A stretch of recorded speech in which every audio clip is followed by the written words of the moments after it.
Nelayan yang tenggelam di tempat pelelangan ikan Pautere Makassar Sabtu dini hari ditemukan dalam kondisi tewas. Korban ditemukan setelah tim SAR gabungan melakukan pencarian selama 18 jam.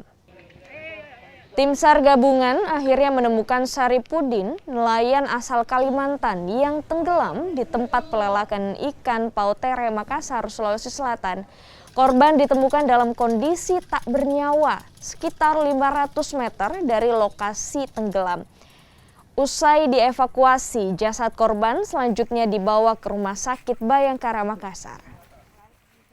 Pada pukul 06.05 waktu Indonesia Tengah, korban atas nama Saharudin umur 45 tahun ditemukan oleh tim SAR dalam keadaan meninggal dunia, di mana kronologis Saharudin almarhum ini terpeleset di atas kapalnya pada saat membuang air kecil, dan hari kedua ini ditemukan korban tersebut di sekitar 500 meter dari LKK sebelah selatan.